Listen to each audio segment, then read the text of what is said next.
MCQ number 7 है the magnitude of the displacement is equal to the distance covered in a given interval of time. कह रहे हैं कि displacement का magnitude और डिस्टेंस का मैग्नीट्यूड बराबर कब होगा। ऑप्शंस देखें। ऑप्शन ए है moves with constant acceleration along any path, यानी किसी भी रास्ते से कांस्टेंट एक्सेलरेशन से मूव करे। ऑप्शन बी है moves with constant speed. Constant speed का मतलब है वेलोसिटी का मैग्नीट्यूड सेम रहे, उसको हम कहते हैं constant speed. Moves in same direction with constant velocity और विथ वेरिएबल वेलोसिटी, यानी एक ही सेम डायरेक्शन में मूव हो। वेलोसिटी कांस्टेंट भी हो सकती है, वेरिएबल भी, यानी स्पीड कम भी हो सकती है, ज़्यादा भी हो सकती है। Moves with constant velocity. अब अगर मैं आपको बताऊं, अगर आपको पॉइंट ए से पॉइंट बी पहुंचना है तो आपके पास ये शॉर्टेस्ट डिस्टेंस क्या है, ये, और इसी को मैं क्या बोलूँगा, डिस्प्लेसमेंट, और यही क्या है, डिस्टेंस।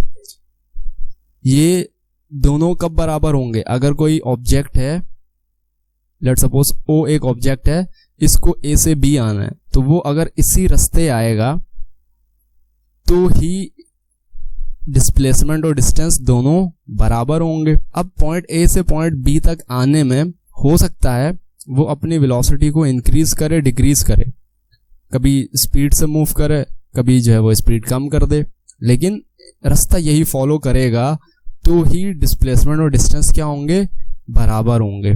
तो इसका सही ऑप्शन क्या हुआ इस हिसाब से, ऑप्शन सी, यानी moves in same direction. Direction same होनी चाहिए, एक ही डायरेक्शन होनी चाहिए, वेलोसिटी कांस्टेंट हो या नहीं हो इससे कोई फर्क नहीं पड़ता, तभी डिस्टेंस और डिस्प्लेसमेंट क्या होंगे, एक दूसरे के इक्वल। MCQ नंबर 8 ये पिछले MCQ से रिलेटेड है, बिल्कुल वैसा ही है, इसको तुम खुद भी कर सकते हो। इसमें भी क्या होना चाहिए, move in same direction. Option B इसका आंसर है, क्योंकि जैसा डिस्प्लेसमेंट और डिस्टेंस के दरमियान रिलेशन है उसी तरह वेलोसिटी और स्पीड के दरमियान, वेलोसिटी और स्पीड भी तभी सेम हो सकती हैं जब पार्टिकल सेम डायरेक्शन में मूव करे। सही है, अगर डायरेक्शन चेंज हो जाती है तो फिर उसकी स्पीड अलग और वेलोसिटी अलग हो जाती है। An athlete completes half a round of circular track of radius r, then the displacement and distance covered by athlete r। अगर मैं यहाँ पे सर्कल ड्रॉ करके आपको दिखाऊं,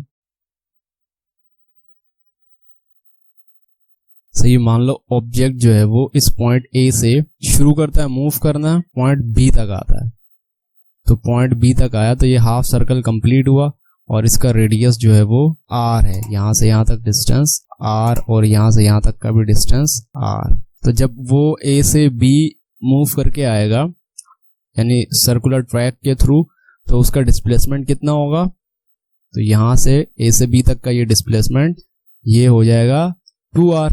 डिस्प्लेसमेंट शॉर्टेस्ट डिस्टेंस होता है, तो शॉर्टेस्ट डिस्टेंस ये वाला रास्ता है 2r, और डिस्टेंस कितना हो जाएगा, डिस्टेंस ये सरकमफेरेंस, यानी सरकमफेरेंस ऑफ सर्कल बराबर होता है 2 पाई r के, टोटल पूरे सर्कल का। तो अगर हाफ सर्कल का करेंगे तो ये क्या हो जाएगा, डिवाइड बाई 2, 2 से 2 कैंसिल, तो इसका आंसर क्या आ जाएगा, पाई r। तो इसका ऑप्शन है सही ऑप्शन, ऑप्शन ए।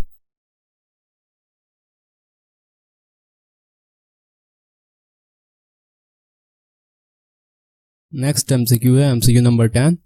इसमें कह रहे हैं if two balls of same density but different masses are drop from a height of 100 metre then neglect air resistance. Option A है both will come together on the earth, both will come late on the earth, first will come first and second after that, second will come first and first after that. Simple सी बात है, अगर हम दो objects को ऊपर से drop करें और एयर फ्रिक्शन को निगलेक्ट करें तो दोनों पर एक ही फोर्स काम करेगी, वो होगी ग्रेविटी, और ग्रेविटी फोर्स उन दोनों में सेम एक्सेलरेशन प्रोड्यूस करेगी। जब एक्सेलरेशन दोनों का सेम होगा तो दोनों सेम टाइम पे अर्थ पर पहुंचेंगे, तो इसलिए इसका ऑप्शन है option A, both will come together on the अर्थ।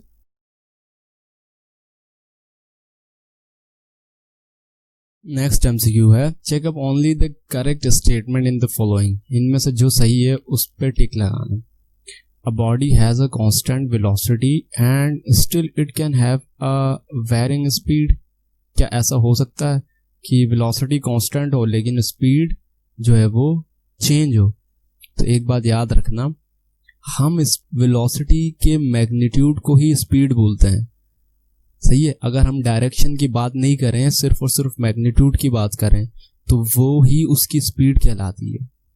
तो क्या ऐसा हो सकता है वेलोसिटी कांस्टेंट हो और स्पीड चेंज हो रही हो? तो ऐसा नहीं हो सकता। क्यों? क्योंकि अगर वेलोसिटी कांस्टेंट है तो इसका मतलब है उसकी जो मैग्नीट्यूड है वो भी कांस्टेंट है और उसकी डायरेक्शन भी कांस्टेंट है, यानी जिस डायरेक्शन में वो जा रही है हमेशा उसी डायरेक्शन में बॉडी मूव कर रही है, डायरेक्शन भी चेंज नहीं कर रही।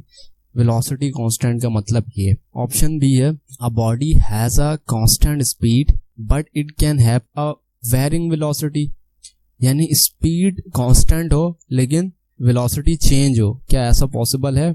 अगर मैं एग्जांपल लूं सर्कुलर मोशन की, अगर एक ऑब्जेक्ट जो है सर्कल में मूव करता है, ठीक है, और इस सर्कल में यूनिफॉर्म स्पीड के साथ मूव कर रहा है, मतलब ये कि इस पॉइंट पर उसकी वेलोसिटी 3 मीटर पर सेकेंड है और इस पॉइंट पर भी उसकी वेलोसिटी 3 मीटर पर सेकेंड है, इस पॉइंट पर भी, इस पॉइंट पर भी, लेकिन उसकी डायरेक्शन कंटिन्यूअसली क्या हो रही है? चेंज, सही है। तो इसलिए मैं कह सकता हूं कि कांस्टेंट स्पीड हो सकती है और वेरिंग वेलोसिटी भी। वेलोसिटी को हम दो तरीकों से चेंज कर सकते हैं, एक उसकी डायरेक्शन से और एक मैग्नीट्यूड से। मैग्नीट्यूड असल में स्पीड है, तो यहाँ पर मैग्नीट्यूड सेम है, स्पीड सेम है, बट डायरेक्शन चेंज करके मैं वेलोसिटी को चेंज कर सकता हूँ। तो इसका सही ऑप्शन है ऑप्शन बी।